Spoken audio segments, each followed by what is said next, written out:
Habría que preguntarles ahora a los asambleístas cuál es el objetivo real de levantar un juicio político cuando no hay ilegalidad y es un proceso totalmente técnico que le evitó al país un endeudamiento que ese sí pudo haber sido observado por la Contraloría.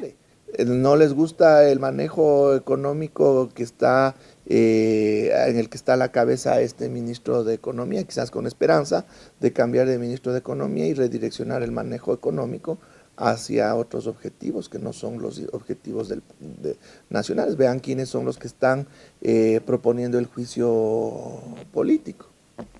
Hay un concepto que tiene que entenderse que se denomina manejo integral de liquidez. ¿Qué quiere decir esto? Ya, que el Estado tiene sus recursos líquidos en varias cuentas, ¿ya? Y ese conjunto de cuentas se les llama en términos conceptuales la cuenta única, a pesar de que no es única. ¿Por qué? Porque todas están interconectadas, ¿ya? Y bajo esa lógica, el Estado ecuatoriano también tiene una subcuenta dentro de la cuenta única, que es la subcuenta para la reconstrucción de las provincias afectadas por el terremoto. ¿Ya? Pues parte de toda la liquidez. Entonces, ¿qué es esto del manejo integral de liquidez? Que se maneja o se entiende como un todo, no como partes que tienen su dinámica individual. ¿Por qué? Por una razón muy sencilla. Cuando falta liquidez en unas cuentas y sobra en otras, se transfiere temporalmente para poder atender las necesidades que se cubren desde las cuentas que en este caso carecen de liquidez y se reponen cuando esa liquidez vuelve a los niveles adecuados. ¿Por qué? Porque aquí hay una temporalidad, es casi igual como la cuenta corriente que puede tener una persona o una empresa, es decir, a principios de mes tiene recursos, pero conforme va utilizando, va disminuyendo esos recursos, pero ¿qué es lo que sucede si eventualmente no recibe en un momento dado por un atraso de alguien que le debe? Simplemente no tiene la liquidez en ese momento, pero ahí ¿cuál sería la alternativa? Tendría que ir a buscar un crédito. ¿Ya? Entonces yo me vi en una situación, nos vimos como país frente a una situación en que para el cierre del año, porque no llegaron desembolsos por la misma situación del mes de diciembre, ¿ya? ¿Por qué? Porque es un mes de festejos a nivel mundial. Entonces hubo transacciones que no se concretaron en los últimos días de diciembre hasta porque los bancos corresponsales cerraron sus puertas.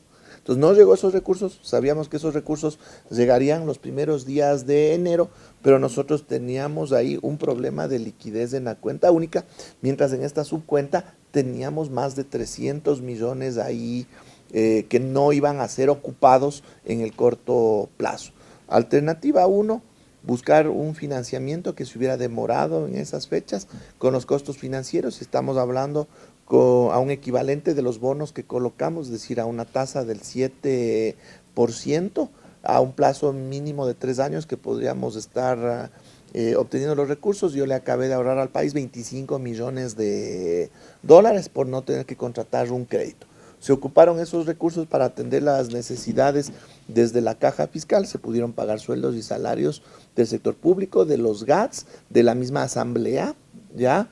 Y en los primeros días de enero, ya cuando se reactivaron esos pagos, se repuso la liquidez a esta cuenta, a esta subcuenta, y de ninguna manera se afectó ni un solo pago a las provincias afectadas por el terremoto, porque hay que entender que no es que los billetes están marcados y ese billete es para Manabí y Esmeraldas. Lo que están es asignados los recursos y se mantiene una cuenta con lo que se va pagando. Pero el momento en que esos recursos asignados no tuviesen dinero en la cuenta, no importa, se toma de otra cuenta de la misma manera y se paga. De la misma forma, teniendo recursos ahí que no iban a ser utilizados en el corto plazo, teniendo necesidades en otro espacio de la misma cuenta única del Tesoro, se ocuparon momentáneamente hasta que se repusieron los niveles de liquidez. Entonces no hubo ninguna afectación.